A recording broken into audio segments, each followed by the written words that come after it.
Hello दोस्तों, आज हम सब पढ़ेंगे डेटा टाइप के अंदर व्हाट इफ एनालिसिस में गोल सीक ऑप्शन। ये गोल का मतलब क्या होता है? तो कहता है find the right input for the value you want. मतलब आप जो इनपुट डालोगे ना, उसके आप जो रिजल्ट जानना चाहते हो, आप जो देखना चाहते हो, है ना, वह आप इनपुट डालोगे तो उसके अकॉर्डिंग वो रिजल्ट हमें बना के देगा। तो फॉर एग्जाम्पल यानी गोल सीक ऑप्शन जो काम करता है, एक टारगेट वैल्यू को कैलकुलेट करके देता है ना, एक लक्ष्य एक निर्धारित करता है ना। तो फॉर एग्जांपल जैसे कि हमने यहाँ पे एक डेटा बनाया है ना, जैसे प्रिंसिपल अमाउंट 1 लाख रुपीज़ है ना। जैसे कि हम बैंक से लोन ले रहे हैं 1 लाख रुपया, जिसमें इंटरेस्ट कितना परसेंट लग रहा है? 15%। अभी जो 15% इंटरेस्ट लग रहा है वो क्या है? एनुअल है, यानी साल का है, वार्षिक है, समझे।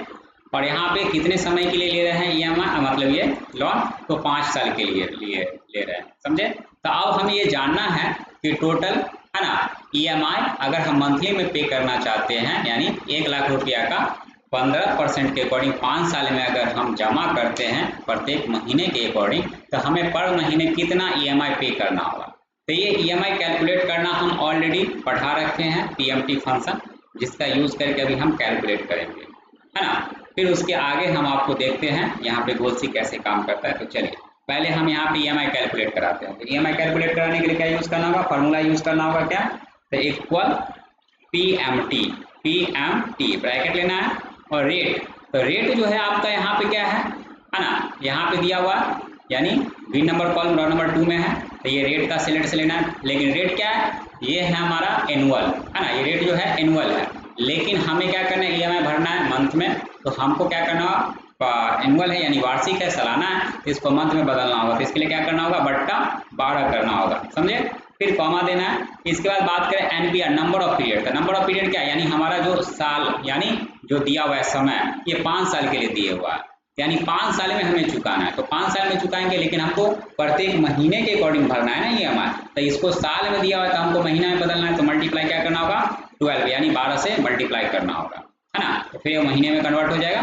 फिर कॉमा लेना है। फिर उसके बाद मिला PV यानी प्रेजेंट वैल्यू। तो जो हमारा लोन अमाउंट है इसका सेलेक्ट लेना है D1, है ना। और इसके बाद क्या करना है? आप ब्रैकेट क्लोज करके आप एंटर कर दोगे। तो यहाँ पे देख सकते हो कि इस तरह से जो आ रहा है 2378 रुपया 99 पैसा, यानी हमारा ये EMI बन के आया, समझे ना।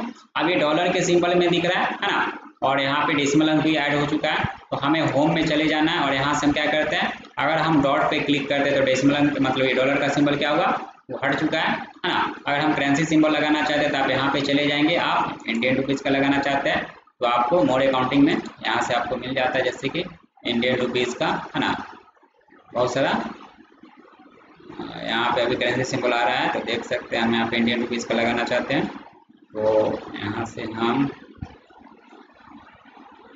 इंडियन रुपीज़ जैसे हिंदी सेलेक्ट करते हैं और यहाँ से ओके करते हैं तो देख सकते हैं। तो आप जैसे इंडियन रुपीज़ के अकॉर्डिंग लगाए तो आप देख सकते हैं यहाँ पे जो है निगेटिव वैल्यू दिखा रहा है।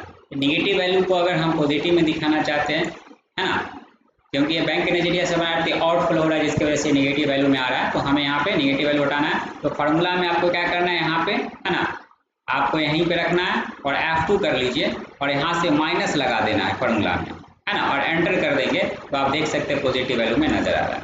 तो अब आप यहाँ पे देख सकते हैं कि 2378 रुपया 99 पैसा। अब हम इसको 99 पैसा, तो इसको हम अगर राउंड अप कर लेते हैं तो जैसे कि हम डेसिमल अंक डिक्रीज करते हैं, है ना। तो यहाँ पे देख सकते हैं, है ना, 78 रुपया, लेकिन यहाँ पे डेसिमल अंक डिक्रीज करते हैं तो यानी ये राउंड अप हो रहा है, यानी 2379 रुपया, यानी प्रत्येक महीना हमको, है ना, 5 साल तक यानी 60 महीने तक EMI भरना होगा, समझे। तो अब ये चाहते हैं हम कि मान के चले कि हमारा जो बजट है ना, वह 5000 रुपया हम प्रत्येक महीना हम EMI भर सकते हैं। तो अगर हम 5000 रुपया अगर हम भर देते हैं तो 15% के अकॉर्डिंग 5 साल में अगर हम, है ना, यानी 5000 रुपया EMI भर देते हैं तो 5000 रुपया के अकॉर्डिंग हमको कितने रुपया तक का लोन हमें बैंक से मिल सकता है, ये हमें जानना है। मतलब कहने का अर्थ हुआ कि अभी 2379 रुपया हमें कैलकुलेट होकर आया EMI, लेकिन हमारा जो बजट है जैसे कि हम 5000 रुपया प्रत्येक महीने का EMI भर सकते हैं। तो इसके बिहाफ पे अगर 15% के अकॉर्डिंग 5 साल में अगर हमें चुकाना पड़ेगा तो कितने रुपया तक का लोन हमें मिल सकता है, ये हमें जानना है। तो चलिए इसके लिए हमें क्या करना है? गोल सीक ऑप्शन यूज करके, है ना, ये टारगेट कैलकुलेट कराना है। तो देखिए हम यहाँ पे रिजल्ट से इसमें फार्मूला अप्लाई होकर रिजल्ट निकल के आया है, इसमें हमें पॉइंटर रखना है, समझे।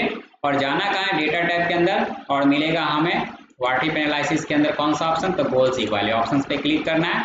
अब यहाँ पे ये जो है ये ले रहा है इसका सेल एड्रेस सेट सेल में, है ना, B4, और यहाँ पे टू वैल्यू में रखना है पॉइंटर। अब कितना आप EMI भर सकते हैं, तो हमको महीने का 5,000 रुपया हम भर सकते हैं, आप 7,000 10,000 जितना भरना चाहते हो वो डाल दीजिए।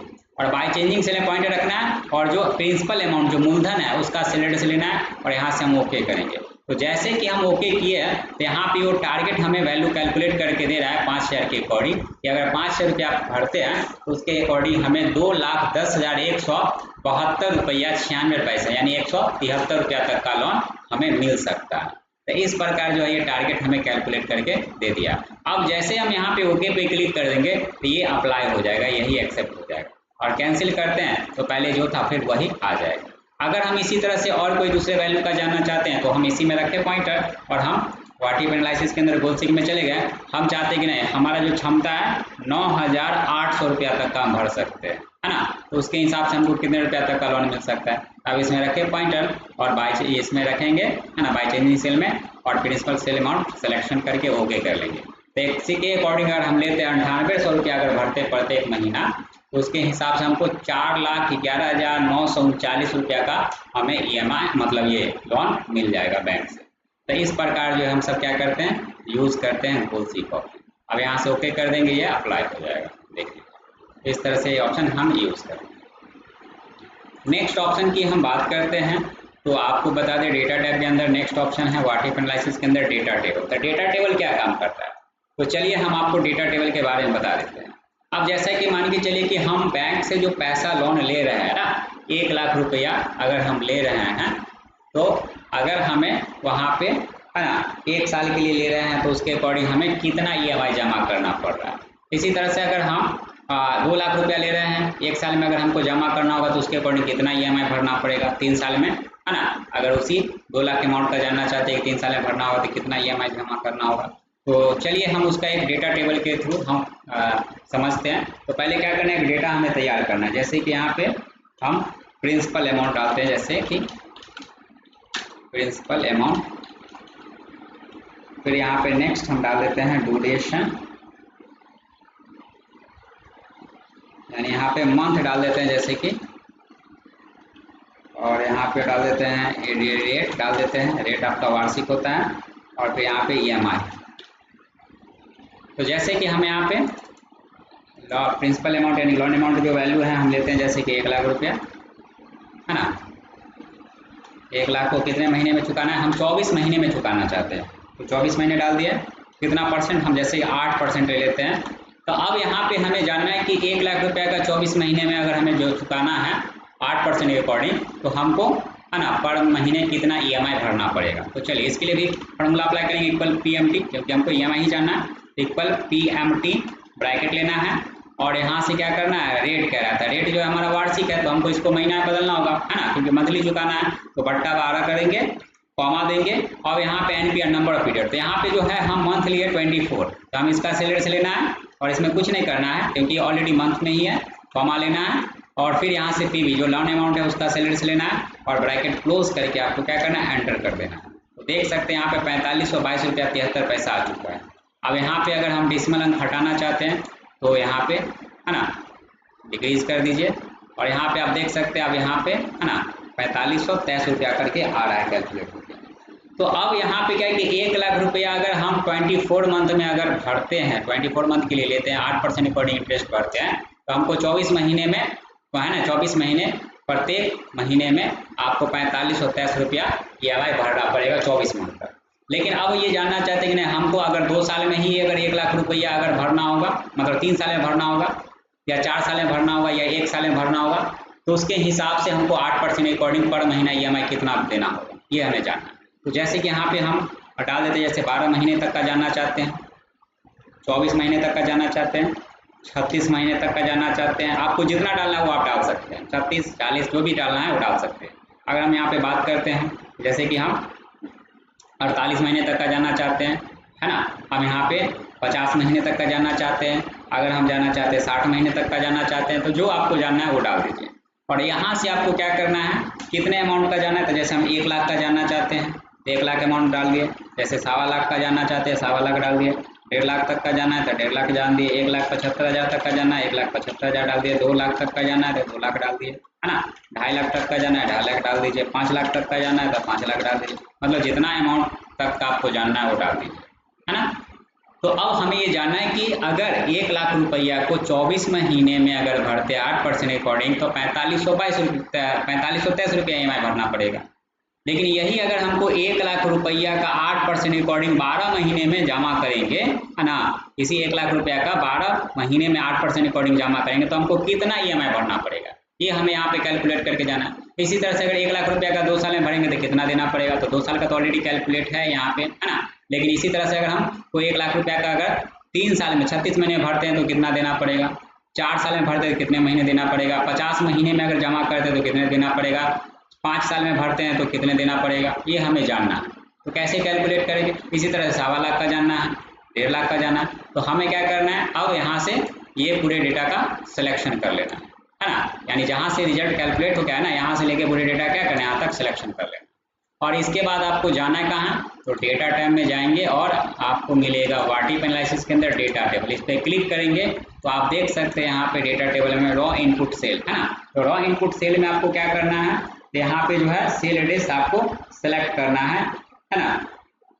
तो रॉ इनपुट सेल में हम जो है जैसे कि मंथ को सेलेक्ट करते हैं, जैसे कि ये हमको मंथ है ना, यानी ये रॉ है हमारा रॉ फॉर्म में है, इसको हम रॉ को सेलेक्ट करते हैं और कॉलम फॉर्म में जो है हमारा क्या है ना, फिर प्रिंसिपल अमाउंट वैल्यू है तो B1 इसका सेल एड्रेस लेते हैं और यहाँ से हम ओके करते हैं।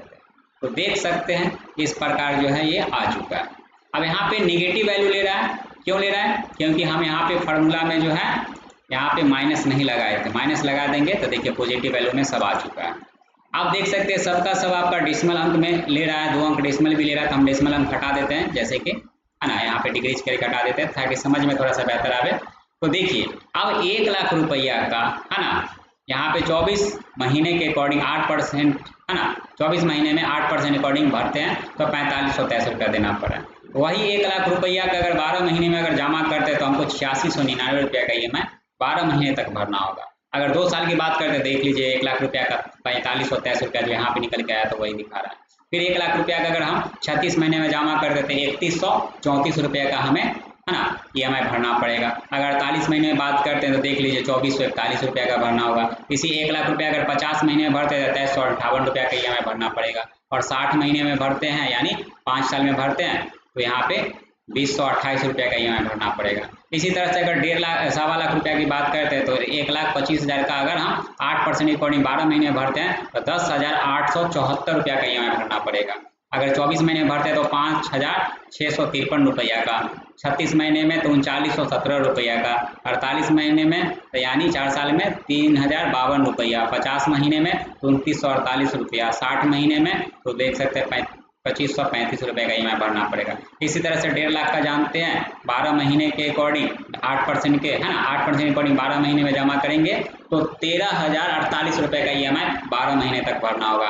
2 साल में अगर भरते हैं तो 6784 रुपया, 3 साल में तो 4700 रुपया, 4 साल में तो 3662, 5 साल में ये 50 मंथ में तो यहाँ पे 3538 और 60 महीने में तो 3041, है ना। इसी तरह अगर 5 लाख की बात करते हैं 12 महीने में, है ना, 8% अकॉर्डिंग भरते हैं तो 43,400, है ना, 94 रुपया का EMI भरना पड़ेगा। वही 2 साल में अगर भरते हैं तो 22,614 रुपया, 3 साल में भरते हैं तो 15,668 रुपया, 4 साल में भरते हैं तो 12,206 रुपया, 50 महीने में भरते हैं तो 11,000, है ना, 792 रुपया और 60 महीने में भरते हैं, है ना, तो 10,138 रुपये का EMI जमा करना पड़ेगा। तो ये हम कैलकुलेट करके हम, है ना, बैंक से अगर लोन लेना चाहते हैं तो कौन से महीने में कितना, है ना, हमको EMI लगेगा अगर कोई अमाउंट अगर हम डालते हैं, है ना, कि 8% अकॉर्डिंग अगर 1 लाख रुपया लिया है, इसी तरह से आपको जितने अमाउंट का जानना है तो कितना % अकॉर्डिंग कितने महीने में आप भरना चाहते हैं तो उसके हिसाब से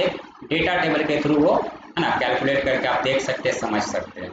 अब यहाँ पे अगर कोई भी अमाउंट डालते हैं तो देख लीजिए, है ना, जैसे कि हम यहाँ पे 2.5 लाख डाल दिए तो 2.5 लाख का यहाँ पे कैलकुलेट करके दे दिया, और यहाँ पे डाल दिया 10 लाख तो 10 लाख का हमको कैलकुलेट करके दे देगा, है ना। तो इस तरह से जो है आप यूज़ कर सकते हैं। तो यहाँ पे कैलकुलेट हो गया है, लेकिन बाकी यहाँ पे जो है वही आ रहा है। और यहाँ पे अगर हम चेंज करते हैं जैसे कि हमको 4 लाख या 40,000 का जाना है तो 40,000 डालेंगे तो 40,000 का ही कैलकुलेट करके देगा। अगर हम डाल दिए यहाँ पे 20,000 तो देख लीजिए 20,000 का कैलकुलेट करके हमको देगा 20,000 कहाँ अगर भरते हैं। अगर हम 10,000 की बात करते हैं तो 10,000 का देख लीजिए, 1,000 की बात करें देखिए 1,000 का देख लीजिए, है ना। तो इस तरह से जो है आप जान सकते हैं, जितना अमाउंट डालेंगे उस अमाउंट का हमको कैलकुलेट करके डेटा टेबल में रिजल्ट दिखा देगा। तो ये काम करता है डेटा टेबल, है ना।